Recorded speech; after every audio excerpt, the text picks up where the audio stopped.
जय हिंद साथियों, नमस्कार। Welcome to AJ smart classes. कैसे हैं आप लोग और कैसी चल रही है आपकी पढ़ाई।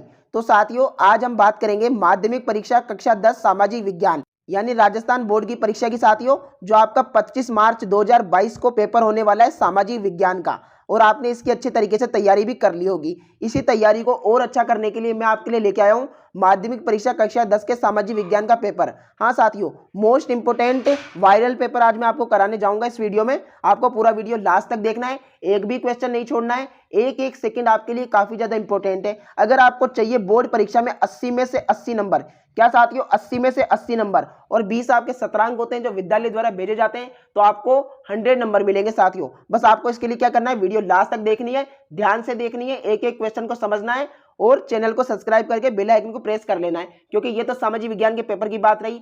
और भी जो आपके सब्जेक्ट है उनके वीडियो भी हम आपके लिए लेके आएंगे। साइंस मैथ में भी साथियों हम आपको 100 में से 100, 100 में से 100 नंबर दिलाएंगे। इसलिए आप अभी चैनल को सब्सक्राइब करके बेल आइकन को प्रेस कर लीजिए। ओके, पूर्णांक की बात करें 80 नंबर का आपको पेपर देखने को मिलेगा। कितना नंबर का? 80 नंबर का, क्योंकि 20 तो शतरंग होते हैं जो विद्यालय द्वारा भेज ही दिए जाएंगे, तो आपको 100 में से नंबर लाने होते हैं। अब बात करें समय की, 3 घंटे 15 मिनट यानी 3.25 घंटे में करना होगा पूरा पेपर। तो पेपर काफी बड़ा आएगा साथियों, इसलिए जैसे ही पेपर मिले अच्छे तरीके से रीड करके शुरू कर देना, क्योंकि अगर आपका समय निकल जाता है तो आते हुए भी अगर पेपर छूट जाए तो वह बहुत बुरा होता है साथियों, बहुत बुरा लगता है। इसलिए अब आइए क्वेश्चनों की बात करते हैं। फिर याद दिला दूं, लास्ट तक देखना है, स्किप नहीं करना है। एक एक क्वेश्चन इंपॉर्टेंट है बोर्ड परीक्षा की दृष्टि से। अब प्रश्न नंबर 1 है, महात्मा गांधी ने हिंदुओं और मुसलमानों में एकता स्थापित करने के लिए किस आंदोलन का समर्थन किया? तो राइट आंसर हो जाएगा आपका खिलाफत आंदोलन। ओके, सेकंड क्वेश्चन क्या बोल रहा है, महात्मा गांधी ने जिस घटना के कारण असहयोग आंदोलन रोकने का आह्वान किया वह थी, तो कौन सी घटना थी साथियों? इसमें भी आपका राइट आंसर हो जाएगा चोरी चोरा में पुलिस के साथ हिंसक टकराव। जो साथियों चोरा चोरी कांड हुआ था उसमें जो हिंसक टकराव हो गया था पुलिस के साथ, उस वजह से गांधी जी ने असहयोग आंदोलन रोकने का आह्वान किया। ठीक है। इसके बाद थर्ड की बात करें, ब्रिटेन की सरकार ने किसके दबाव में कार्ल लॉ को समाप्त किया? तो किसके दबाव में साथियों? वह आपका राइट आंसर हो जाएगा उद्योगपतियों व शहरी निवासियों के दबाव में। ठीक है। फोर्थ बोल रहा है, निम्न में से कौन सा उद्योग बॉक्साइट को कच्चे माल के रूप में प्रयोग करता है? तो इसमें आपका राइट आंसर हो जाएगा एल्यूमिनियम प्रगलन। अगर आपको किसी भी क्वेश्चन में डाउट है, समझ नहीं आ रहा, कमेंट बॉक्स में लिख देना, मैं साथियों आपको रिप्लाई जरूर दूंगा, उसका सटीक आंसर बताऊंगा। ठीक है। इसके बाद फिफ्थ की बात करें, मुद्रण संस्कृति ने किस क्रांति के लिए अनुकूल परिस्थितियां रची? तो इसमें आपका राइट आंसर हो जाएगा साथियों फिफ्थ में फ्रांसीसी क्रांति के लिए क्या है? अनुकूल परिस्थितियां रची। ओके, सिक्स्थ क्वेश्चन की बात करें, निम्न में से जो राजनीतिक दल का कार्य है वह है, तो राजनीतिक दल का क्या कार्य है साथियों? इसमें आप लिखेंगे स वाला, आपका राइट आंसर हो जाएगा चुनाव लड़ना। तो जो राजनीतिक दल होते हैं साथियों, बीजेपी कांग्रेस वगैरह, इनका जो मुख्य कार्य होता है वह क्या होता है?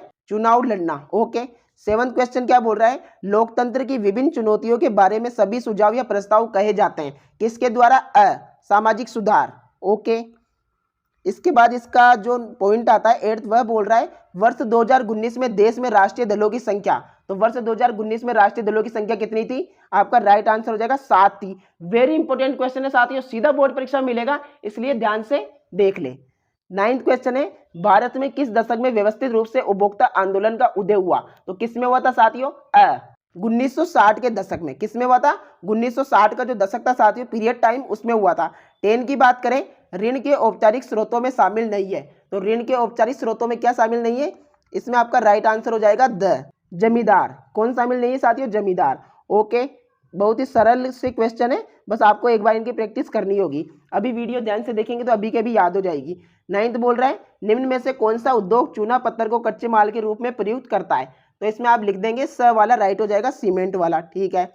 12 क्वेश्चन है, सरकार द्वारा अवरोधों अथवा प्रतिबंधों को हटाने की प्रक्रिया जिस नाम से जानी जाती है वह होती है साथियों उदारीकरण की प्रक्रिया। कौन सी? उदारीकरण की प्रक्रिया। ओके, एक बात विशेष ध्यान रखें साथियों, मैं आपको बता देता हूं, एग्जाम में अगर आप आंसर करो तो इस प्रकार की टेबल बना के करना, यह सबसे बेस्ट तरीका होता है। ये इस ऑप्शन वाले, ये सबसे बेस्ट तरीका होता है साथियों ऑप्शन वाले क्वेश्चन करने का। बच्चे क्या करते हैं, इस प्रकार लिख देते हैं, आंसर एक का हुआ दूसरे का ब। ये भी साथियों नंबर तो इसमें भी मिल जाते हैं, लेकिन एग्जामिनर को जो चेक करने में सबसे बेस्ट लगता है वो ये वाला लगता है। तो इसमें क्या है, नंबर कटने की संभावना कम होती है। ओके, ठीक है, और पेपर भी काफी अच्छा दिखता है। अब क्वेश्चन नंबर 2 बोल रहा है, रिक्त स्थानों की पूर्ति कीजिए। इसमें फर्स्ट आता है, वोयसरॉय लॉर्ड इरविन ने अक्टूबर 1929 में भारत के लिए रिक्त स्थान का गोलमाल सा ऐलान कर दिया। तो इसमें आपका राइट आंसर हो जाएगा साथियों डोमिनियन स्टेटस। क्या हो जाएगा, यहाँ पे लिख देता हूँ डोमिनियन स्टेटस, ये आपका रिक्त स्थान में भर देना। अगर आपने चैप्टर पढ़े तो आपको पता होगा ये क्या है। ओके, स्टेटस, वरना आप याद कर लीजिएगा इस प्रकार से डोमिनियन स्टेटस।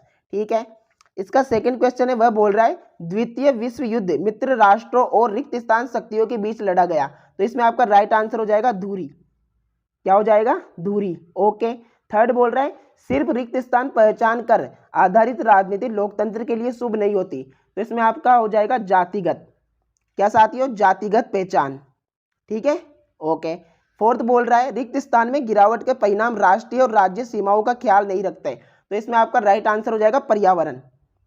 सभी आंसर बता रहा हूँ एक एक, इनको बस अच्छे तरीके से एक बार तैयार कर लेना, क्योंकि इंपॉर्टेंट क्वेश्चन है, एग्जाम में आपको देखने को मिल सकते हैं। आज रिक्त स्थान 100 से भी अधिक देशों का 200 संस्थाओं की एक संरक्षक संस्था बन गया है। तो इसमें आपका राइट आंसर हो जाएगा उपभोक्ता। क्या होगा साथियों, उपभोक्ता। फिफ्थ वाले का बता रहा हूँ साथियों, उपभोक्ता हो जाएगा। ओके, सिक्स्थ की बात करें, बैंकों के अलावा ग्रामीण क्षेत्रों में सबसे सस्ते ऋण का एक अन्य स्रोत क्या है। तो यह साथियों होता है सहकारी समिति द्वारा मिलता है। जो सहकारी समिति बना रखी है सरकार द्वारा, उनके द्वारा क्या है सबसे कम यानी सबसे सस्ते ऋण पर क्या है उपलब्ध करवाया जाता है।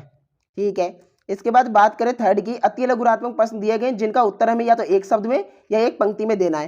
तो यहाँ पर है पहला क्वेश्चन, फतवा से आप क्या समझते हैं। तो फतवा क्या होता है साथियों, डेफिनेशन बताता हूँ, ध्यान से देखना।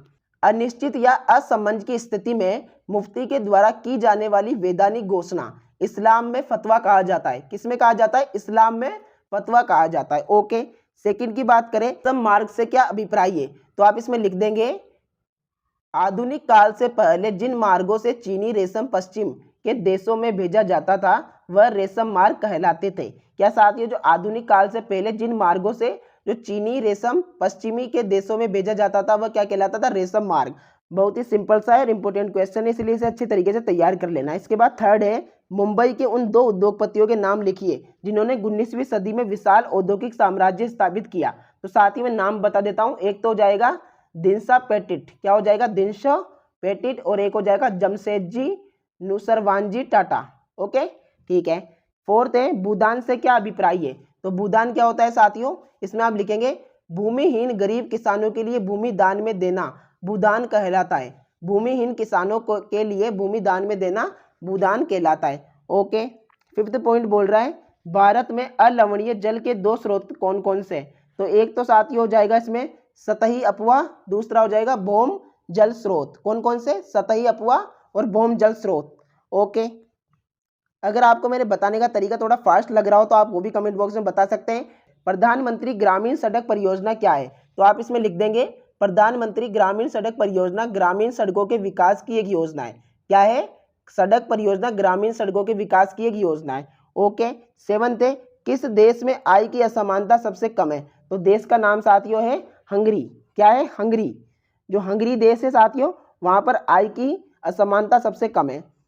एर्थ बोल रहा है सरकार के बारे में जानकारी के लिए आपके पास कौन कौन से स्रोत हैं, कोई दो लिखिए। तो आप इसमें लिखेंगे नागरिकों का सूचना का अधिकार और मीडिया। कौन कौन से, नागरिकों का सूचना का अधिकार और मीडिया। ठीक है, इसके बाद नाइन्थ है इसका, लोकतांत्रिक सुधार किसे कहा जाता है। इसमें आप लिखेंगे लोकतंत्र की चुनौतियों के बारे में सभी सुझाव लोकतांत्रिक सुधार कहे जाते हैं। ठीक है, ओके। 10 है, असंगठित क्षेत्र के कोई दो दोष बताइए। तो आप इसमें लिख देना श्रमिकों को नियमित रोजगार नहीं मिलता, अवकाश व अन्य भत्ते नहीं मिलते।